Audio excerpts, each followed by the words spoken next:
I'm a graveyard watchman. My wife's corpse is missing. Usually, when a person loses someone special, their attachment to them fades over time. But for me, after I lost Annie, I had the opposite reaction. Having quickly gone from visiting her grave once a week, to twice, to 4 times, to every day. I knew it wasn't healthy. I knew it wasn't right. But the more I thought about her out there, on her own, I just couldn't bear to leave her alone. So I somehow managed to land a job at the graveyard itself, working the literal graveyard shift, as a night watchman, which afforded me the opportunity of being close to Annie's grave, at least half a day every day. Truth is, if I could have worked around the clock, just to be close to her at all times, I would have. But I had to eat, and had to sleep. And also, they just wouldn't let me. So when I wasn't patrolling the graveyard premises or taking a piss break, I made the most of the time I did get with her. Telling her jokes and stories, reading her books, and bitching about how the world's gone to shit. Just like I used to do. And for a while, all was right again. One could call it obsessive. Or delusional. Or just plain sad. But for me, it was a weird return to normalcy. Like I had somehow found a hack. A way to keep our relationship going, long after Annie was gone. That is, until those idiots ruined everything. The thing about my town's graveyard was, despite the fact it was very small, and in the middle of the wilderness, one of its graves, that of a rich oil tycoon buried there over 100 years prior, had been known to attract, I guess what one could call, unsavory characters. Grave robbers, who sought to unearth an artifact, a pendant to be precise, rumored to be extremely valuable, and at the same time, extremely cursed. And as the graveyard night watchman, it was my sole responsibility to protect the cemetery, its graves, and the oil tycoon's treasure, from said grave robbers. For the first few months of my tenure, I had encountered 4 attempts at plundering the oil tycoon's burial site, and had successfully stopped all 4, each time discovering that the grave robbers were just mischievous teens. But the 5th time, well, the 5th time didn't go as smoothly. It was a summer's night in July of 2019, when after patrolling the cemetery grounds and stopping at my wife's grave to say hello, just as I always did, I saw flashlights approaching. Not again.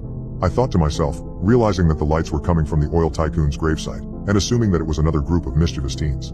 But when the lights grew closer, I spotted 3 haggard men, one quite tall and ogreish, one short and bald, and the third, of average height with a long gray beard, each carrying shovels, as they bickered with one another.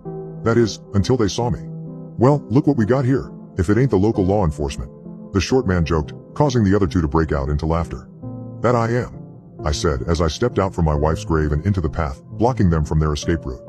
I'm gonna ask that you kindly step aside. I'm afraid I can't do that. Well, then I'm afraid you're gonna end up like the others in here. Listen, pal, just do as my friend said. Step aside, and no harm will be done to you. The bearded man, and presumably the leader, threatened. Suddenly, I saw something glimmer. It was the oil tycoon's pendant, dangling from his shirt pocket. Sorry, pal, return the pendant and no harm will be done to you. Suddenly, they all broke out into laughter, before the ogreish man came running over, knocked me down, and pinned me to the ground. Then they all charged at me, and began pummeling me, over and over, until I nearly passed out. That's when I heard the short man stop, as if realizing something. Wait a minute, remember when we were staking out the place, how this guy's always hanging around the grave? Why do you think that is? I heard him ask, my ears ringing from the pain. The bearded man crouched down, reached into my pocket, removed my wallet, and then my ID. He looked at my license, then over at the grave. It's because he's related to them. Which means, it's only right that we make one more stop on the way out. He explained before walking over to my wife's grave, lifting up his shovel, striking it into the dirt and breaking ground. No, I mumbled, unable to get up, as I proceeded to watch the 3 grave robbers unearth my wife's casket and open it. Then the bearded man removed the necklace from her body and placed it in his pocket, along with the pendant. And now for you, he said as he walked back over with his shovel.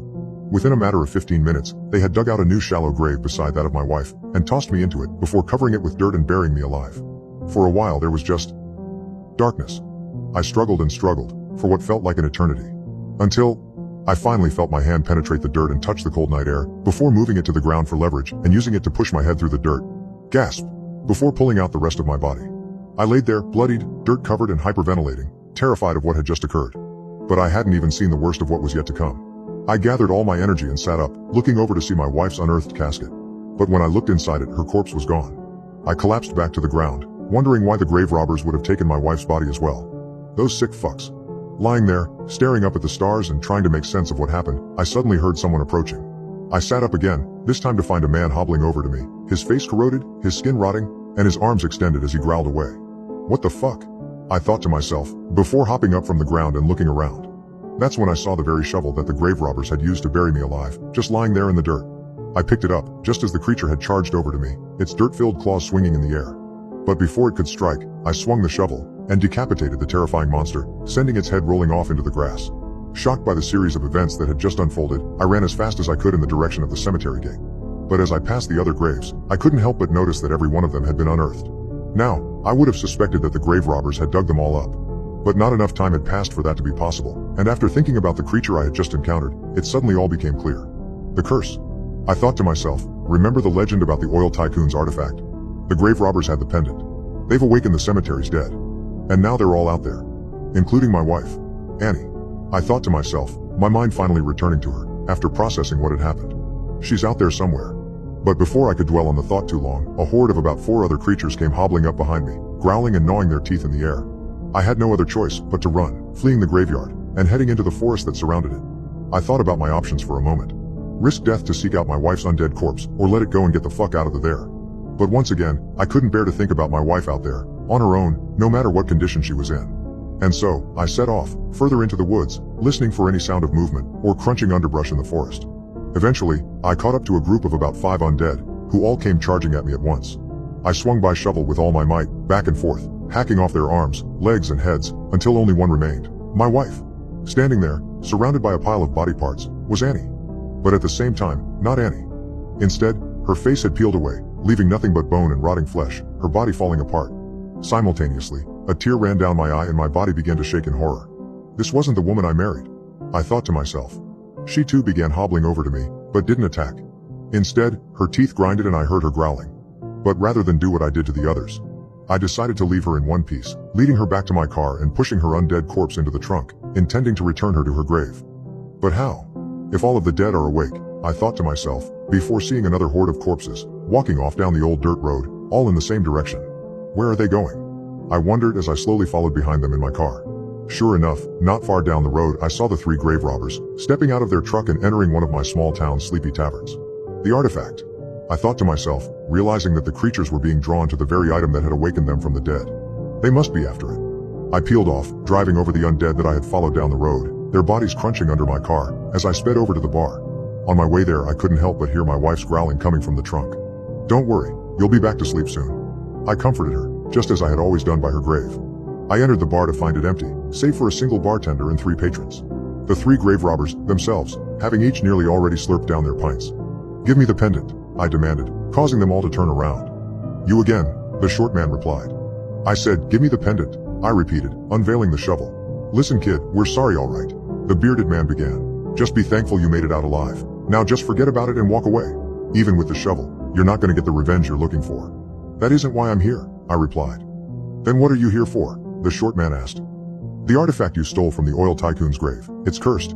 You've awoken the dead. The men laughed, dismissing my warning. You're saying we unleashed the undead, and they're outside, ready to kill us? Yes, I insisted. My body shook as I glanced nervously at the door. The leader smirked. Funny kid, but I've had enough of your stories.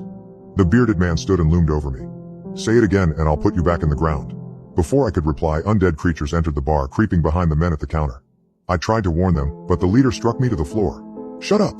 The creatures attacked, their screams filling the bar. Blood dripped from my face as I watched the chaos. The leader turned to see his men being devoured, his bravado replaced with terror. You were telling the truth, he gasped. I saw the shimmering pendant in the bearded man's pocket, alongside my wife's necklace. As the undead swarmed him, I seized the moment to grab both items and fled to the back. Smashing a window with my shovel, I jumped into my car and sped toward the graveyard, running down creatures in my path. Don't worry, Annie, I said to the growls from my car's trunk. We're almost there. At the graveyard, I tied my undead wife to a tree and hurried to return the artifact to the oil tycoon's grave. But as I began to bury it, a voice stopped me. I can't let you do that. It was the leader, alive and pointing a shotgun at me. Give me the pendant and I'll leave you alone. I hesitated but surrendered the cursed item. He began to walk away, then turned, smirking. You really thought I'd let you live? As he raised the gun, growling interrupted him. My undead wife lunged, tearing into his throat. His body fell, the pendant clutched in his lifeless fingers. I retrieved the artifact, returned it to the grave and covered it with dirt. Turning to my wife I whispered, let's hope this works. As we made our way to her grave, she collapsed, the curse lifted. I placed her necklace back around her neck and buried her once more. Goodbye Annie, I said, touching her gravestone. The rest of the night I hunted and reburied the fallen creatures, including the grave robbers. Back at the bar I found the bartender alive but shaken. Let's keep this between us, Frank, I said. He nodded silently. I quit my night watchman job that night, unable to face the graveyard anymore. Annie was no longer the woman I loved, that Annie had been gone for years.